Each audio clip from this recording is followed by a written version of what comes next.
This program is brought to you in part by the Eugenie and Joseph Jones Family Foundation, a local foundation proud to support education, the arts, and culture in the greater New Orleans area.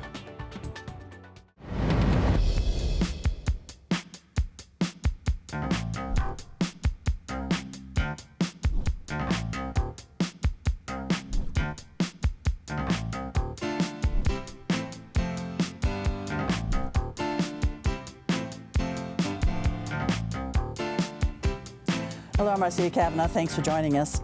With the possibility of there being a freeze in the area next week, finding shelter for the homeless took on an increased urgency, even beyond the goals of making the streets safer for the Super Bowl and for Carnival. The state implemented a new strategy, although, as might be expected, not all are in agreement. This Monday, as a new president is inaugurated in Washington, coincidentally, New Orleans' upcoming race to elect a new mayor is a little less crowded. We will examine the field. Monday is also the designated federal holiday for honoring Dr. Martin Luther King Jr., an appropriate time to discuss the success of the civil rights movement to date. We will also hear from a recently retired longtime journalist for his assessment on newsmakers and those who report about them. And this is the time of year for examining parade routes, especially in light of new security concerns. Joining us as we listen for the drumbeat are tonight's Informed Sources. Errol Laborde, producer of Informed Sources. Sophie Kasikoff, staff writer, The Times-Picayune, The New Orleans Advocate. Kevin McGill, retired reporter, The Associated Press. And Will Sutton, columnist, The Times-Picayune, The New Orleans Advocate. And we go on over to Sophie first, because the state has implemented a new housing plan for homeless, and they began disassembling the encampments in the city of New Orleans. Now, some people are supportive of this, particularly state officials. New Orleans, not so much, New Orleans officials. So why don't you tell me when it started, what it is, what it's doing for people, and why some folks don't like it? Right. So the relocation was announced on Monday by the governor's office and happened Wednesday morning before sunrise. State police were out relocating people from the city's largest encampments and from the French Quarter into a new temporary shelter that the governor has set up on the edge of Gentilly, right by the Industrial Canal, this large warehouse that has been converted into a temporary shelter that's going to be in use through the Super Bowl, through Mardi Gras, and it's going to be basically a place where the state is hoping to keep up to 200 people for that time, as you know, the city is full of tourists. So the state began clearing out some of these encampments before that Taylor Swift concert. That was in October, but they were told to stop. But essentially now the state Supreme Court has said that they can continue to do it, and so they have. Right. So there was a limitation put in place by a judge of the sort of notice requirement that the state had to abide by. They had to follow city laws, essentially, for giving adequate notice to people before relocating them. And yes, the state was sort of given the sort of free rein to do what they'd like in terms of relocating people. Of course, you know, they're not allowed to force people to stay at the shelter, but they are allowed to, you know, tell people to move from particular areas. Now, the city is definitely objected to this, and also housing advocates, you know, advocates for the homeless. Why are they objecting, and what plans does the city have to help out? Right. So I think city officials see what the state has done, not just with this relocation, but also before the Taylor Swift concert, as sort of, you know, running contrary to what the city has aimed to do, which is really to address its homelessness crisis by moving people into permanent housing.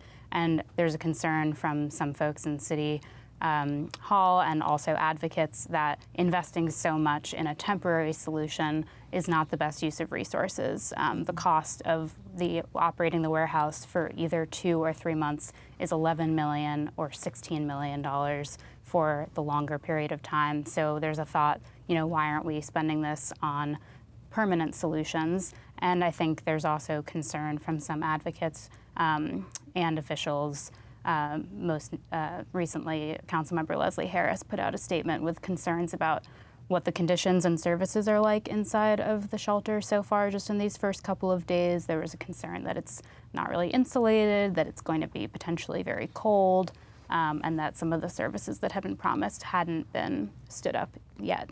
Does the city still have, let me just ask this question, we'll get to you, Kevin, a low barrier shelter? Yeah, so that is still operating, but it's full pretty much every night. That's the low barrier shelter downtown right by City Hall. So that's essentially, they weren't able to move people into that shelter. And I was going to say, I talked to some of the homeless advocates back during the whole thing around the Taylor Swift concert time, and some of their worries were that some of the people in these, uprooting some of these people from these shelters would kind of interfere with what might be called sensitive negotiations with people who are a little skittish around authorities. It might just upend chances of getting them to move into permanent shelters. Is that still a concern? And does the cold weather mitigate any of those concerns right now? Just trying to, they obviously have to be brought into a place where there's some warmth and shelter from the cold. Yeah, I mean, I think the timing definitely lends, some, additional gratitude that there's something for folks. I definitely heard that from people who, were sleeping in the encampments, that they were glad to have an opportunity to be inside over the next week. But I do think that the issue of, potentially losing track of people if people are scattered, not everyone's going to want to go to the shelter. Some people don't want to be that far from downtown, from, their normal services that they access. So there's been a concern with various relocations that people who have maybe been difficult for social workers to connect with, they're just going to, go out into the neighborhoods and be harder for people to get them into permanent housing. Well, the state says it is offering services while these folks are sheltered there, and also transportation to get to appointments and such. Well, we'll see how it works. All right, Sophie, thank you very much. Okay, Errol, over to you. We heard this week that someone who was thought to be a contender for the mayor's race this year is not going to seek the position. Yeah, so far, okay, the election is scheduled for October, which is a long time away in a sense, but not very long time really in terms of what needs to be done politically. And the rumored candidate so far, well, not rumored, but in fact, Helena Moreno, who's a council member at large, who said she's running, and so there's no doubt about that, and she's already filed her papers with the state. Oliver Thomas, who is a council member at large, the current council president, he said he's thinking about it. And he said he'll let people know by Mardi Gras, which isn't that far away. So I assume he's thinking about it tonight, but he's got to think hard. And there was another guy, a state senator, a fairly young new state senator named Royce Duplessis, who represents the area, which is roughly Gentilly over into Central City. And he's like a new face and been active in the legislature, has really been kind of a gadfly for Jeff Landry. But he even said he's talking about it. This week, he said he's not thinking about it anymore. He's not running. And the reason he kept pointing to was money, that he just doesn't have the time to raise the money for it. So at this point, there's only one, possibly two candidates talked about. Now, again, there's still time, but when I look at this race, we're used to campaigns, especially when you're electing somebody new first time, have maybe 10 or 11 candidates. I think there are a lot of indications. This is going to be a very small election. And it could be Moreno and Oliver Thomas. I mean, who knows? I mean, it could be this is going to be settled in the primary. There's another potential candidate, Arthur Hunter, who's a former criminal court judge, who also said he's thinking about it. But anybody who's thinking about it tonight needs to come up with a plan about raising a lot of money to run for it. And so it seems to me this is going to be a small, quick election. Yeah, one thing that Duplessis says, as you pointed out, he doesn't see the money coming in, and one reason why he doesn't see the money coming in or the money there in his coffers is because he had to spend so much time in Baton Rouge and with the legislature, all of the different sessions and special sessions. So yeah, the legislature had like 3 sessions during the past year.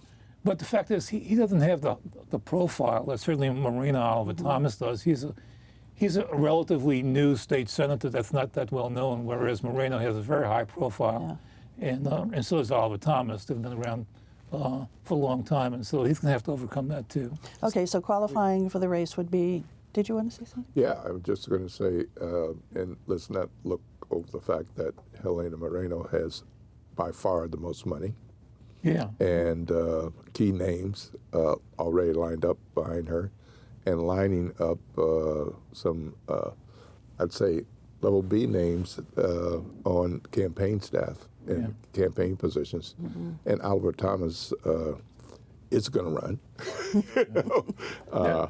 I mean, when you trail him in some circles and all, it's like, yeah, Oliver told me he's going to run. Yeah. So, I mean, he's getting ready. The thinking is about the day, the launch. But the everybody at how, home right now is you know. thinking, Yeah. right, saying, yeah, but isn't Moreno white and Oliver Thomas is black and blacks have been elected? But I kind of get the feeling it's not going to make as much difference in this campaign.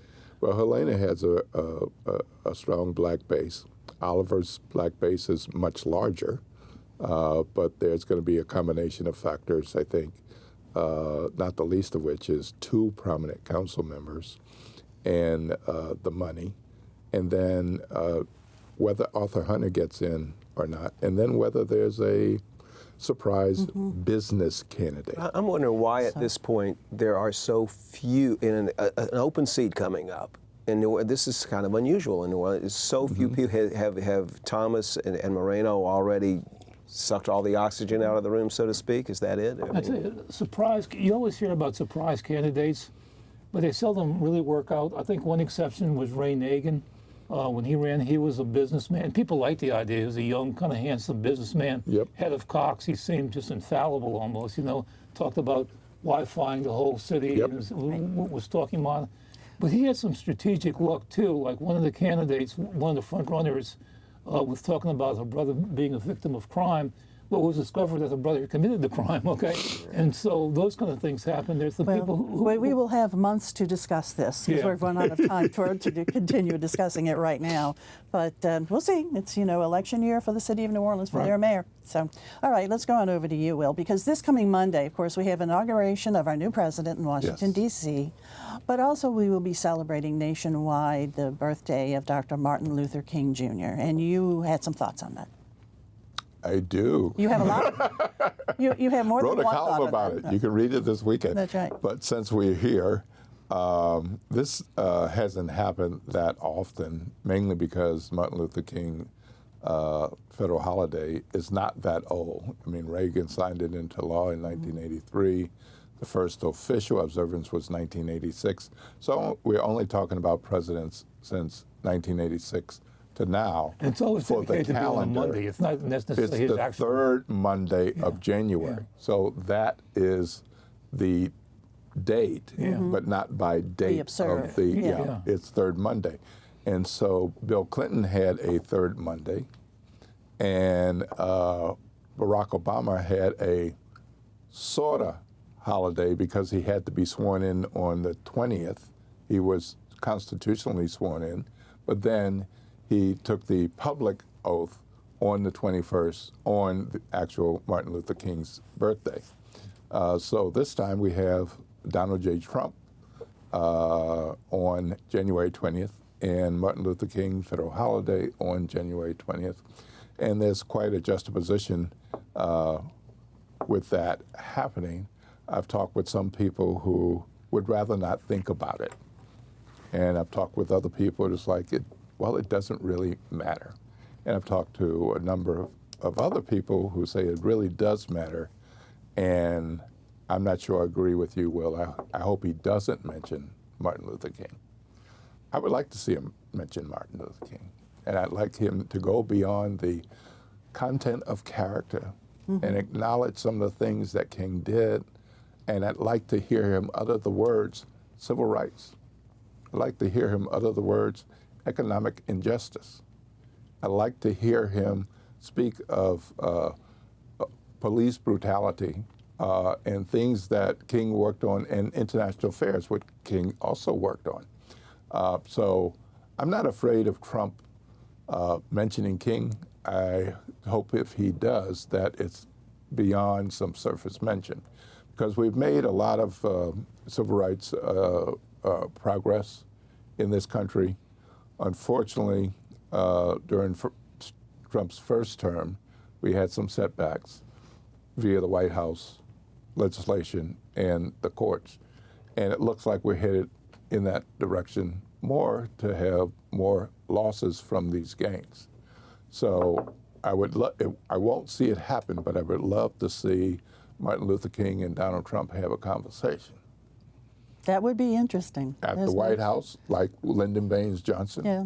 or maybe at Doogie Chase's in New Orleans if they need to find a neutral location, and to agree to sit for a designated amount of time, enjoy some food, some drink, and talk about some of these real issues. Have it be recorded, no questions, and just have that be something for all of us to chew on. Would it happen if King were alive? I'm not sure Donald Trump would accept the invitation. I'm not sure King would be short of any detractors of Trump saying, don't do it, don't do it. But I'd love to see that. Well, Well, what I does it know tell that- you that Trump got 16% of the black vote in November, which isn't much, but it's twice as much as he got 4 years. It is. 4 years earlier. Does that mean growth on his part, or was it an anti-Kamala Harris vote? I think it was growth on his part in smartly defining some issues that can appeal beyond race and gender. And I think that includes the crime positions, and I think that includes immigration. There are a number of folks who have some different feelings about immigration who are not white Republicans. So I think the immigration issue helped quite a bit. And I also think that there was, well, I don't have to say I think. I went to a barber once during this campaign season, and he told me he would never vote for Kamala Harris. This was a black barbershop, black barber. Not talking about somebody 21 years old, I'm talking about 40 years old. He would never vote for Kamala Harris because she's a woman. Well, coming up this Monday, inauguration of Donald Trump's second term in office. And I can imagine in the future weeks we're going to be seeing some very interesting columns from you.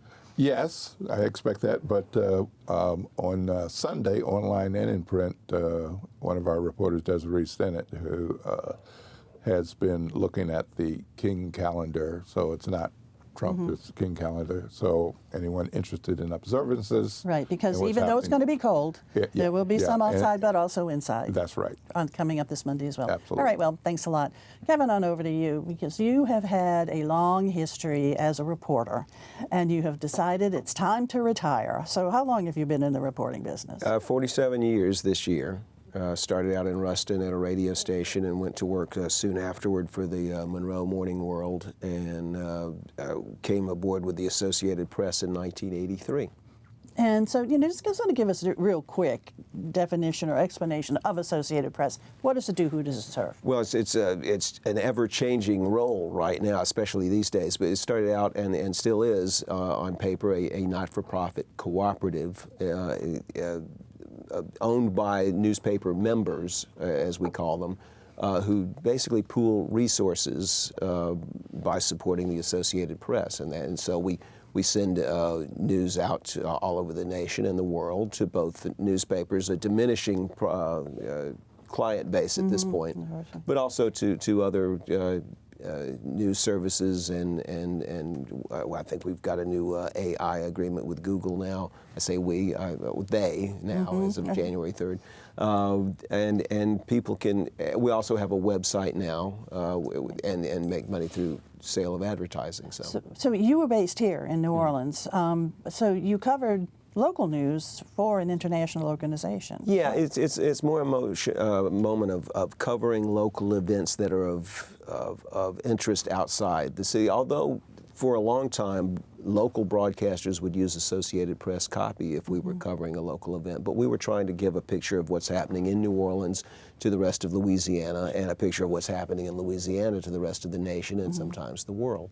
So and you couldn't go wrong in New Orleans, because our politicians and our hurricanes and everything that went on in Louisiana was always of interest around the country and around the rest of the world. So for you, as a reporter, what really sort of stays with you in this long career that you've had, of the individuals, the stories? Well, it's the stories. If you've been in New Orleans for 40 years, I think it's safe to say that Katrina was the biggest story of your life, because you weren't just reporting it, you were living it. Yeah. And there were images that kind of seared into my brain. I'm not ever going to forget the first time I walked into the lower Ninth Ward, when they opened it up for people to come back and see what was left behind, and you stand amid, even after it had been cleaned up a little bit, just this vast destruction, upside down cars and overturned houses, and that you just, the best photography and videography in the world and the best descriptions in the world can't capture it. You just, until you're there, you just can't realize it. And then in my own neighborhood, which escaped most of the damage, but there were still desperate people that had broken into a local pharmacy, and I would go over there for every day and get interviews with people, some of them increasingly angry at the media because we were covering what looked to the rest of the world like looting, but for them was scratching around for things that they needed to live until they could get out of the chaos. Yeah. So Katrina was obviously it. The other big story was a human being. Edwin Edwards was a story into and of himself, and he was finishing up his second term by the time I got to Louisiana when I was 21 years old in 1978. And by the time I started working for the newspaper and covering Baton Rouge for them part-time, and then the AP, he was said to be, jokingly, but not entirely jokingly, a greater presence at the Capitol than Dave Treen, who was the sitting governor at the time, because of course Edwards was going to try and successfully come back for a third term after being term limited. His trials were really my first really major story as an AP reporter, covering them at the federal courthouse in '85 and '86 when he was eventually acquitted. And that was, of course, because more of his remarks and sometimes his antics outside the federal courthouse than what was going on inside.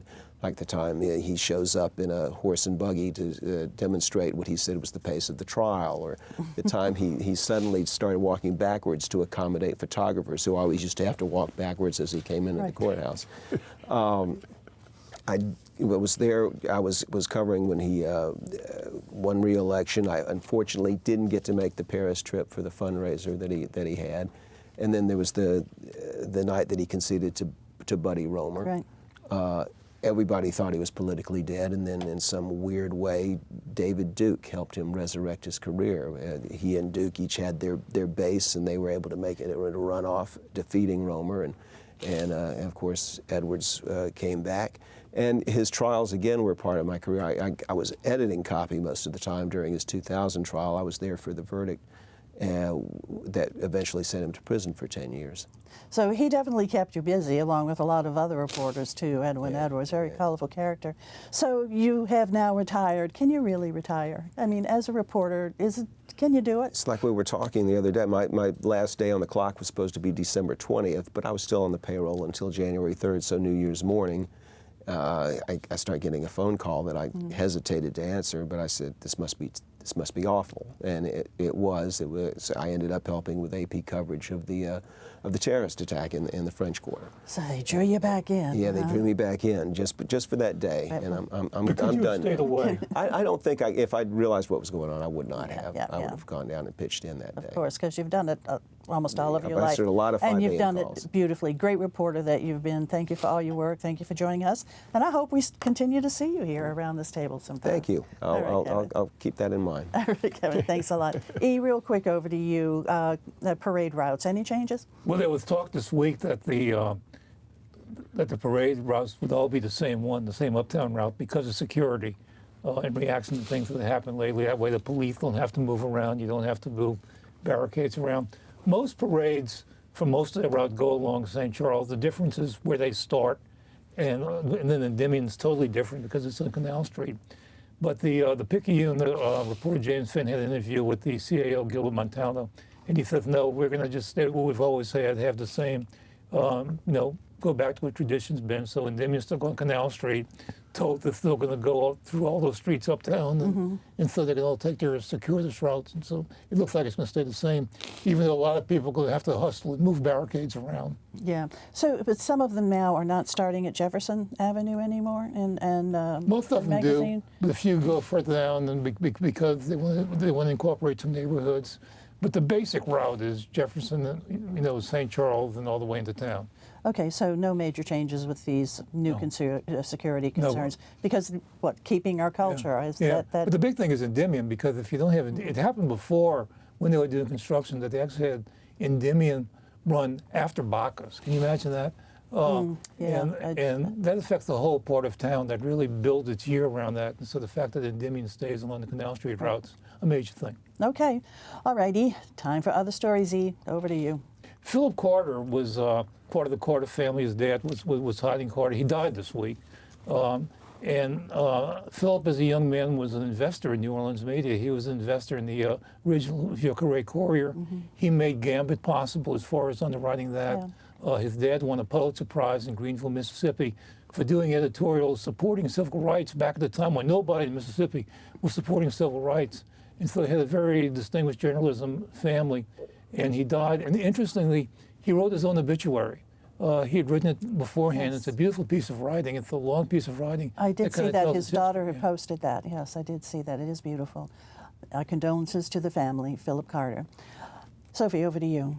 Yeah, there was an update this week in the Plaza Tower saga. There was a legal challenge, and the city's been trying to, demolish or at least do an assessment to, see what would be safe there. And after some back and forth, the city did get a green light from a judge to at least move forward with assessing the building for safety before a possible demolition. Okay, but the present owners aren't really on board with that, are they? No, yeah, they've still. I think the latest was that they said they were still looking for a buyer or had one, interested. All right, we'll see where that goes. Kevin. President-elect Trump's cabinet nominees, some of them have gained a strong consensus, like Marco Rubio, but several, there have been questions asked about their qualifications. And I've seen some speculation, at least at the national level.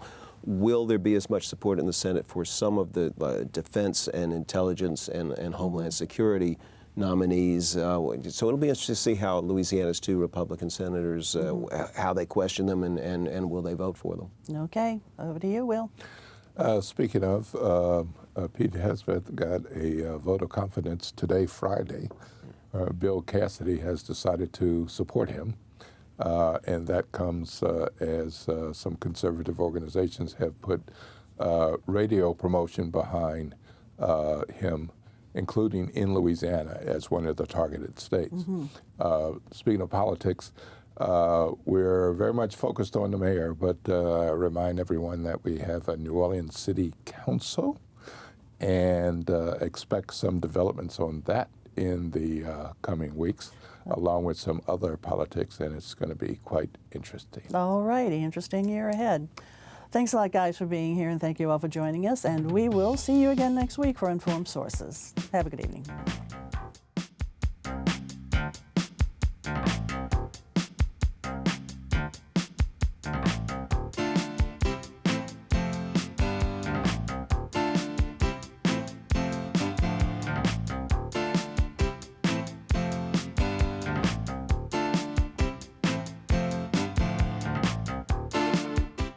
This program is brought to you in part by the Eugenie and Joseph Jones Family Foundation, a local foundation proud to support education, the arts, and culture in the greater New Orleans area.